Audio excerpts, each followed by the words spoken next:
ഷാക്കിറ കരഞ്ഞുകൊണ്ടിരിക്കുകയാണ്. ദേ ഇത്താത്ത, എനിക്ക് ദേഷ്യം വരുന്നുണ്ട് കേട്ടോ. ഏട്ടത്തിയാണെന്നൊന്നും ഞാൻ നോക്കൂല. ഞാനൊരു അടി അങ്ങ് തരും. അല്ല പിന്നെ എനിക്ക് ഈ കണ്ണുനീർ കാണുമ്പോഴേ ദേഷ്യമാണ് തോന്നുന്നത്. ഇനി ആ നരകത്തിൽ നിന്നും ഇത്താത്തയെ ഞങ്ങൾ കൊണ്ടുവന്നത് തീരെ ഇഷ്ടമായില്ലെന്ന് തോന്നും, ഈ കരച്ചിലും റൂം അടച്ചുള്ള ഇരുത്തൊക്കെ കണ്ടാൽ. അല്ലാതെ പിന്നെ എന്താ ഞാൻ പറയാ? ഏ ഇത്താത്തയോട് ഒരു തരി സ്നേഹം അളിയനുണ്ടായിരുന്നെങ്കിലേ ഇതുപോലെ ചെയ്യുമായിരുന്നോ? ഏ എങ്കിൽ ഒരിക്കലും അളിയൻ ഇങ്ങനെ ചെയ്യില്ലായിരുന്നു. ഒന്നുമില്ലെങ്കിൽ ഇത്താത്താൻ്റെ പിന്നാലെ നടന്ന് ഇത്താത്തയെ സ്നേഹിച്ച് കല്യാണം കഴിച്ചതല്ലേ. അളിയന് ഇത്ര പെട്ടെന്ന് ഇങ്ങനെ ചെയ്യാൻ കഴിഞ്ഞോ? അല്ലെങ്കിൽ ഒരു വട്ടെങ്കിലും ഒന്ന് ഹോസ്പിറ്റലിൽ കൊണ്ടുപോയി നോക്കുക. അതിനാ തള്ള സമ്മതിച്ചതും ഇല്ലല്ലേ. എന്നാൽ അതിന് മറുപടിയൊന്നും പറയാതെ അതാ ഷാക്കിറ വേദനയോടെ കണ്ണീരൊലിപ്പിച്ചു കൊണ്ടിരിക്കുകയാണ്. പിന്നെ ഈ റൂമിൽ നിന്ന് ഇങ്ങനെ കരഞ്ഞു നിലവിളിച്ച് റൂമിൽ ഇരിക്കുന്നതിനേക്കാൾ അളിയനില്ലാതെയും ജീവിക്കാൻ പറ്റും എന്ന് കാണിച്ചു കൊടുക്കണം ഇത്താത്ത. അളിയൻ അങ്ങനെ ചെയ്ത് ഓക്കെ, എന്നാൽ കാണിച്ചു കൊടുക്കണം നമ്മൾ. ആണുങ്ങളൊരു പെണ്ണ് കെട്ടി രണ്ടാമത് പെണ്ണ് കെട്ടിയെന്ന് വിചാരിക്കുമ്പോഴത്തേനെ നമ്മളിങ്ങനെ ടെൻഷനായി ഇരിക്കല്ലേ വേണ്ടത്. നമ്മൾ ജീവിച്ച് കാണിച്ചു കൊടുക്കണം. അവരെ വിചാരം എന്താ, ഈ ഒരു മൂലക്കിലായി അസുഖക്കാരിയായി അങ്ങ് മരിച്ചു പോകുന്നതാണ്. പക്ഷെ സമ്മതിച്ചു കൊടുക്കരുത് ഇത്താത്ത. നിങ്ങൾ ജീവിക്കണം നല്ല തൻ്റെ ഇടത്തോടെ. എന്തായാലും ഞങ്ങൾ രണ്ടുപേരും ഒരു തീരുമാനം എടുത്തിട്ടുണ്ട്. ഉമ്മയെയും ഉപ്പയെയും നോക്കും. അതുപോലെ തന്നെയാണ് ഞങ്ങൾക്ക് ഇത്താത്തയും. അതുകൊണ്ട് ഇത്താത്തയെ ഇനി ആ വീട്ടിലേക്ക് ഞങ്ങൾ പറഞ്ഞേക്കുന്നില്ല. പിന്നെ ഇത്താത്താക്കല്ലേ ഉപ്പയുടെ അതേ ടേസ്റ്റ് കിട്ടിയിരിക്കുന്നത്. തയ്യൽ ഏത് മോഡലും പെട്ടെന്ന് മനസ്സിലാക്കാനും തയ്ക്കാനൊക്കെയുള്ള കഴിവ് ഇത്താത്താക്ക അറിയുമല്ലോ അല്ലേ. കുറച്ച് വർഷമായിട്ട് അതൊന്നും ചെയ്തിരുന്നില്ലെങ്കിലും ഒരു ഫാഷൻ ഡിസൈൻ കോഴ്സ് എടുത്ത് പഠിച്ച് അതൊന്നുകൂടെ മെച്ചപ്പെടുത്താൻ കഴിയും. അതല്ല, ഞങ്ങളെ ബുദ്ധിമുട്ടിക്കാണെന്ന് വിചാരിച്ച് വീണ്ടും ആ വീട്ടിലേക്ക് തന്നെ പോകാനാണ് പുറപ്പാട് എങ്കിൽ ഞങ്ങളെ പിന്നെ മറന്നേക്കണം. അവസാന തടവെന്ന നിലയിൽ ഇത്തിരി ശാസനയോടെയാണ് ഫെബി അത് പറഞ്ഞത്. അനിയത്തി ഫെബി അത് പറയുമ്പോൾ ശരിക്കും ഷാക്കിറ ഓരോന്ന് ആലോചിച്ചു. അതെ, അവൾ പറയുന്നത് ടൈലറിങ് പുതുതായി തുടങ്ങണം, ഫാഷൻ ഡിസൈനിങ് പഠിക്കണം. അതെ, ഭർത്താവ് അങ്ങനെ ചെയ്തതിന് പകരമായിട്ട് കരഞ്ഞിരിക്കല്ല വേണ്ടത്. അതിന് പകരം അവർക്ക് മുമ്പിൽ ജീവിച്ച് കാണിച്ചു കൊടുക്കണം എന്നതാണ്. അനിയത്തി പറഞ്ഞതൊക്കെ ശരി തന്നെയാണ്. പക്ഷേ മനസ്സങ്ങട്ട് വല്ലാതെ. എന്നാലും ആബിദക്ക് അങ്ങനെ ചെയ്തല്ലോ എന്നോട്. ഇത്രമാത്രം ഇങ്ങനെ വെറുത്തിങ്ങനെ ചെയ്യുന്ന ഞാൻ ഒരിക്കലും വിചാരിച്ചില്ല. അതെല്ലാം കേട്ടുകൊണ്ട് ആബിദിൻ്റെ വീട്ടിൽ നിന്നും നേരെ ഹോസ്പിറ്റലിലേക്ക് കൊണ്ടുപോയി വീട്ടിലേക്ക് എത്തിയ ഷാക്കിറ അവരെ ദയനീയമായി നോക്കി.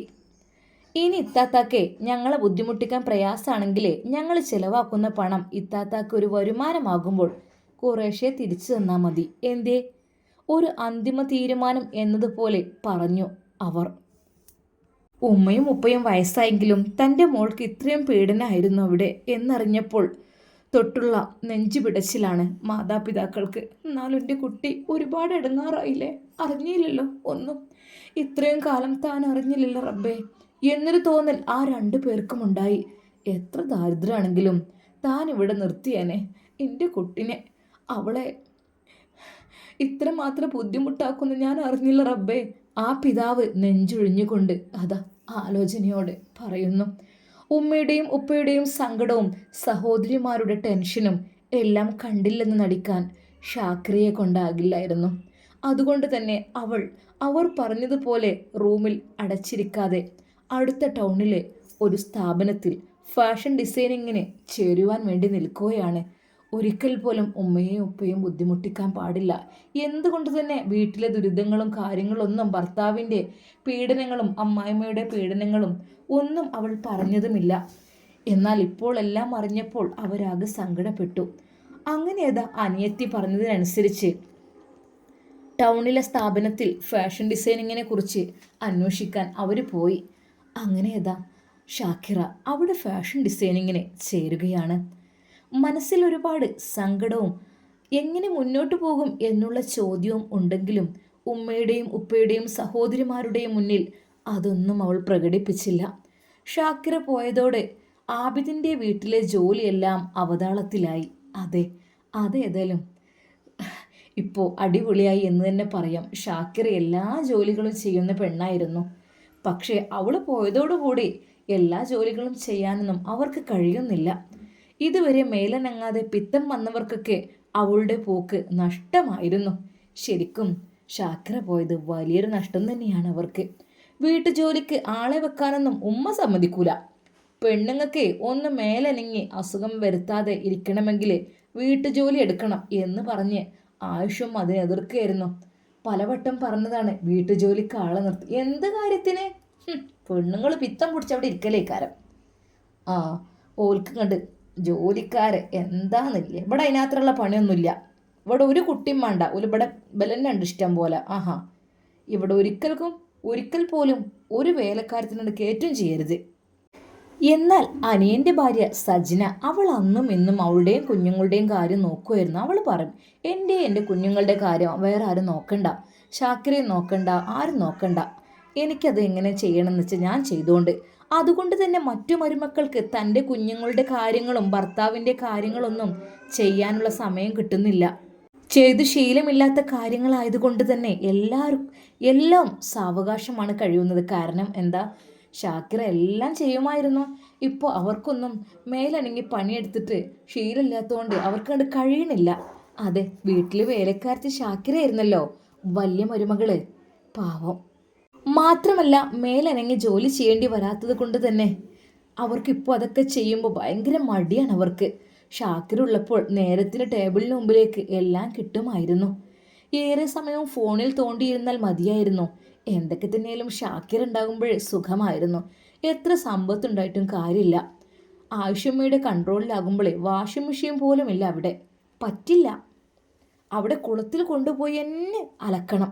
ആ വാഷിംഗ് മെഷീന്, ഓൾക്ക് വാഷിംഗ് മെഷീനല്ല മറ്റേ മെഷീനാ. ചേലക്കാതോടെ കുളത്ത് പോയി അലക്കടി. അതായിരുന്നു എപ്പോഴും അത് പറഞ്ഞിരുന്നത്. ഷാക്കിർ പോകാനുള്ള കാരണം ആലോചിക്കുമ്പോൾ ഇപ്പോൾ എല്ലാവർക്കും ആബിദിനെയാണ് ദേഷ്യം. ആബിദ് വല്ലാത്തൊരു സാധനം തന്നെ. ആ ചങ്ങായി ഇതിനെ വേറെ പെണ്ണ് കെട്ടിയത്. അതുകൊണ്ടല്ല പെണ്ണ് പോയത്. എന്ത് കാര്യത്തിന്? ഇപ്പം ഞങ്ങളാണ് കുടുങ്ങിയത്. ഈ വീട്ടിലത്തെ എല്ലാവരും കുടുങ്ങി ഓള് പോയതുകൊണ്ട്. ഇതിപ്പോൾ ഞങ്ങൾ അടുക്കളയ്ക്ക് ഇറങ്ങണം, വെച്ചുണ്ടാക്കണം, അടിച്ചു വരണം, തുടക്കണം, അലക്കാൻ കുളത്തേക്ക് പോകണം. എന്തൊക്കെയാണ് റബ്ബേ, വയ്യ, ഇതൊന്നും താങ്ങൂല.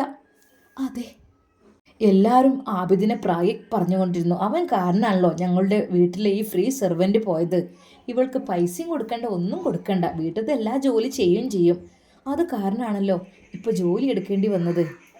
അല്ലെങ്കിൽ ആ തള്ളക്ക് എന്താ ഒരു ജോലിക്കാരിയെ വെച്ചൂടെ? പൈസ ഇഷ്ടം പോലെ ഉണ്ടല്ലോ, പൂർത്തി കിടക്കണ പണം ഉണ്ടല്ലോ. സമ്മതിക്കൂല തള്ള.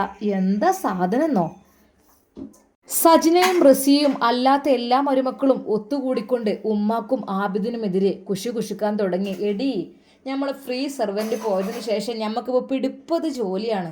റബ്ബേ, ഹന്നത്തെ, എടി ഹന്നത്തെ. ആയുഷുമ്മ ഉമ്മറക്കോലായിലെ ചാരു കസേരയിൽ ഇരുന്നു കൊണ്ട് തൻ്റെ മരുമക്കളിൽ ഒരാളെ നീട്ടി വിളിച്ചു. ഈ തള്ള ഇനി എന്തിനാണാവോ? ഒരു ഭാഗത്ത് വെറുതെ ഒന്ന് ഇരിക്കുന്നതും ഇഷ്ടമല്ല.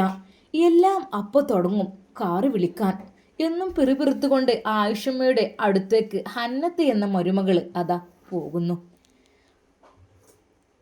ആയുഷമ്മയുടെ അടുത്ത് അപ്പോൾ റസിയ ഉണ്ടായിരുന്നു. ഉമ്മ വിളിച്ചോ?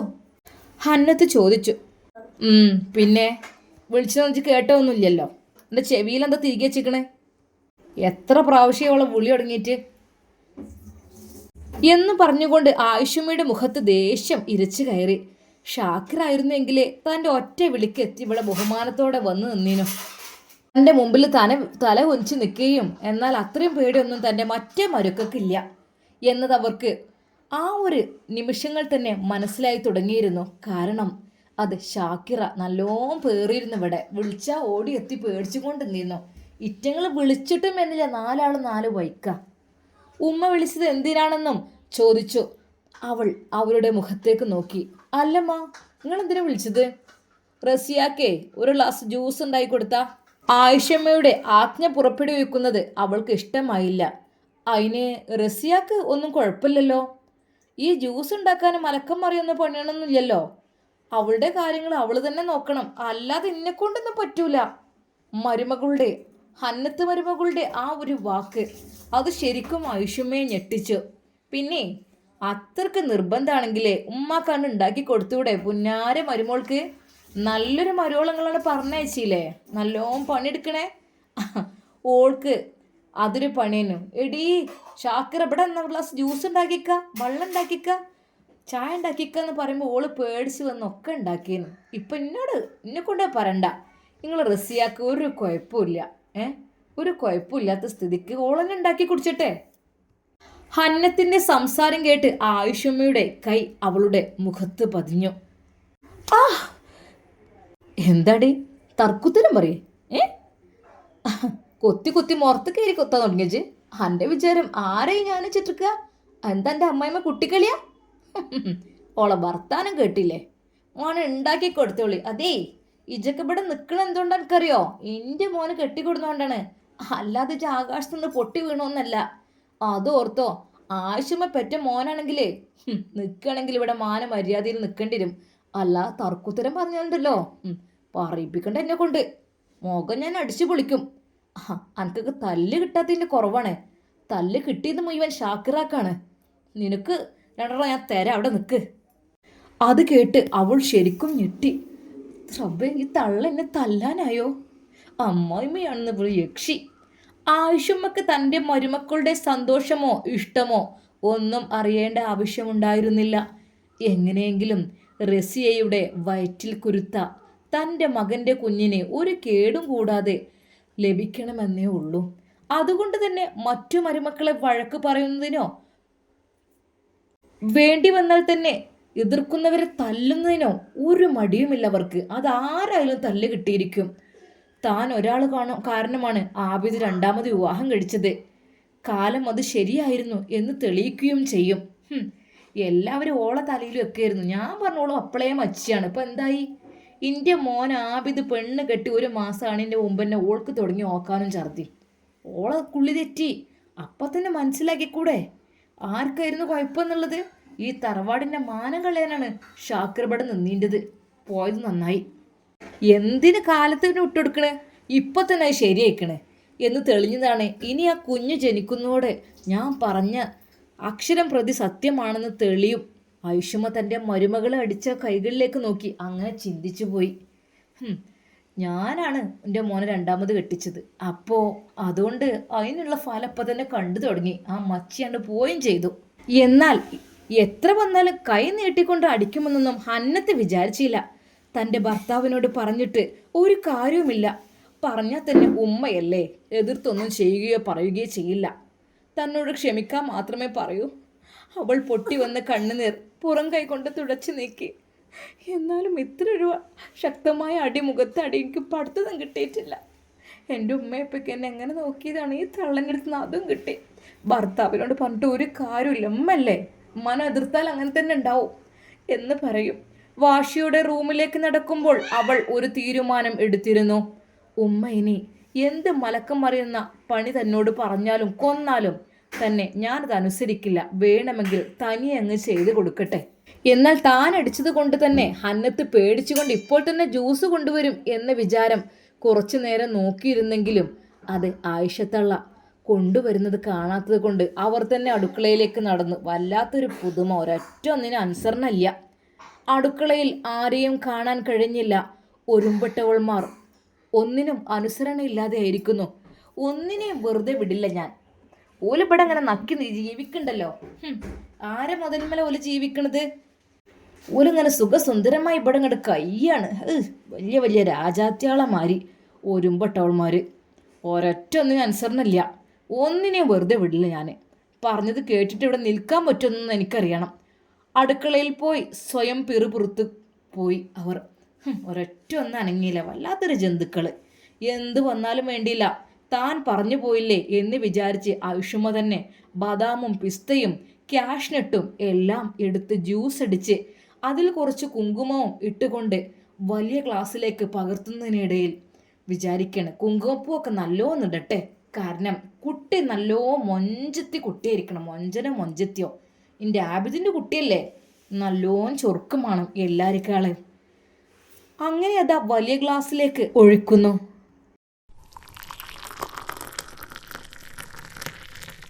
മോളെ റസിയ, മോളെ എന്നാ മോളെ ഉമ്മ കൊണ്ടുവന്നത് കുടിക്കാതിരിക്കാൻ പറ്റൂലല്ലോ എന്നോർത്ത് അവൾ അത് കുടിച്ചു.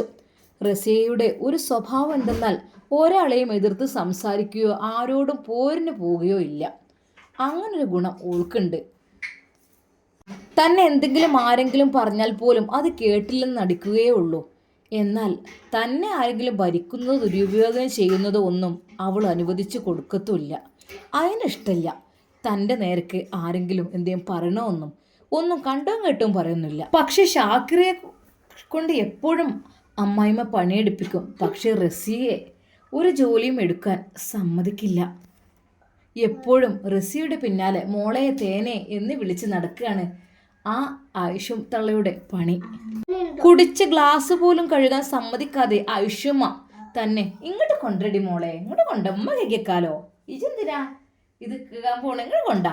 അതെ, ആയിഷുമ്മ തന്നെ പോയി അടുക്കളയിൽ പോയി ഗ്ലാസ് കഴുകി വെക്കാണ്. പകരം മുഴുവൻ സമയം ബസ്സിലായതുകൊണ്ട് തന്നെ ആബിദെത്താൻ കുറച്ച് നേരം പിടിക്കും. രാത്രിയിൽ 9:30 വീട്ടിലെത്തിയാലും ഇപ്പം അവൻക്ക് വീട്ടിലേക്ക് പോകണമെന്നില്ലാതായിരിക്കുന്നു. കാരണം മറ്റൊന്നുമല്ല, റസിയുടെ അടുത്തേക്ക് തൻ്റെ ശാരീരിക ആവശ്യങ്ങളുമായി ചെല്ലാൻ കഴിയില്ല. അവൾക്ക് റെസ്റ്റും ഉമ്മയുടെ ഒരു കണ്ണ് അവളുടെ മേൽ എപ്പോഴും ഉണ്ട്. ഒന്ന് ഫോഴ്സ് ചെയ്യാൻ പോലും കഴിയില്ല. അതുകൊണ്ട് തന്നെ വീട്ടിലേക്ക് വരുന്ന കാര്യം അവൾക്ക് റിസ്ക്കാണ്. എവിടേക്കായി? ഓളെ തൊടാൻ പറ്റൂല, റെസ്റ്റാണ്. എനിക്ക് എന്തിൻ്റെ കേടാ? അതെ, ഉമ്മ എപ്പോഴും ആബിദ് അടുത്തേക്ക് വരുമ്പോഴേക്കും അങ്ങനെ പറഞ്ഞ് അവളെ തൊടാൻ പോലും സമ്മതിക്കാത്ത സിറ്റുവേഷൻ ആയിരിക്കും. അതുകൊണ്ട് തന്നെ ആബിദിനെ അങ്ങേയറ്റം അതങ്ങ് വെറുത്തു പോവുകയാണ്. ഷാക്കിറ ഉണ്ടായിരുന്നപ്പോൾ അവളെടുത്ത് പോയെങ്കിലും ഇരിക്കായിരുന്നു. അതിനിടയിൽ പീരീഡ്സും കാര്യങ്ങളൊക്കെ ആണെങ്കിൽ 1-2 ദിവസമൊക്കെ അവൾ എതിർത്താലും പിന്നെ ഫോഴ്സ് ചെയ്തിട്ട് കാര്യങ്ങളൊക്കെ നേടാറുണ്ട്. അവള് എന്തൊക്കെ തന്നെയാലും പോയതിന് ശേഷം ഇപ്പോൾ വീട്ടിലേക്ക് പോകാൻ തോന്നില്ല. ഇതിപ്പോൾ 1-2 ദിവസമല്ല, 3 മാസം ഞാനിങ്ങനെ അതുകൊണ്ട് തന്നെ കൂട്ടുകാരുടെ അടുത്തൊക്കെ പോയി കമ്പനി അടിച്ചിരുന്ന് നേരം 12 മണി ആകുമ്പോഴാണ് വീട്ടിലേക്ക് വരികയുള്ളൂ. വീട്ടിലേക്ക് പോയിട്ടും കാര്യമില്ല, ഉമ്മ അടുക്ക അയക്കണ്ടേ. ഉമ്മാക്ക് ഈ കാര്യത്തിലൊക്കെ ദേഷ്യമുണ്ടെങ്കിലും മരുമക്കളോട് പ്രകടിപ്പിക്കുന്ന പോലെ മക്കളോട് വയ്യല്ലോ. എന്നാലും പരമാവധി എതിർക്കും. അത് മാത്രമല്ല, ആൺകുട്ടികളോട് ദേഷ്യപ്പെടുന്ന കണ്ടാൽ അവരുടെ ഭാര്യമാർക്കും അവരോട് ഒരു വിലയുണ്ടാവില്ല. അതുകൊണ്ട് തന്നെ ഉമ്മ ആൺമക്കളെ വല്ലാതെ ചീത്ത പറയാറില്ല. കാരണം പെണ്ണുങ്ങളെ അത് കണ്ട് പഠിക്കും എന്ന് വിചാരിച്ചിട്ട്. അതുകൊണ്ട് തന്നെ ആയിഷുമ്മ പറയുന്നതിനപ്പുറം ഒരു വാക്ക് മക്കളാരും മിണ്ടാറില്ലായിരുന്നു. എന്നാൽ ഇപ്പോൾ ഈയിടെയായിട്ട് ആബിദ് നേരം വൈകിയാണ് വീട്ടിലേക്ക് വരുന്നത്. ഹാജിയാര് ആബിദിൻ്റെ നേരം വൈകിയുള്ള ആ ഒരു വരവും ഒക്കെ കണ്ടപ്പോൾ അതുപോലെ മയക്കോ ഒന്നിനും. പിന്നെ ഇപ്പം എങ്ങനെ ചീത്ത കൂട്ടുകെട്ടൊക്കെ ഉണ്ടാവും. 12 മണിക്കാവും കയറി വരണേ. എവിടേക്ക് പോണ് എന്താവോ. മനസ്സിൻ്റെ ഉള്ളിൽ ഉപ്പാക്ക് ചെറിയൊരു ഭയമുണ്ടായിരുന്നു. മോനെ തെറ്റിലേക്ക് പോകുന്നുണ്ടോ എന്ന് അറിയാൻ ആ പിതാവിന് അല്പം ഭയമുണ്ടായിരുന്നു. എന്താ റബ്ബേ, ആളാകെ മാറിയില്ല. ഓൻ്റെ തള്ളൻ്റെ സ്വഭാവം അങ്ങനെ തന്നെ ആണെന്നും. ഓൻ്റെ തള്ളാന്ന് വെച്ചാൽ എപ്പോഴും ചീത്ത പറഞ്ഞുകൊണ്ടല്ലേ ഒക്കെ.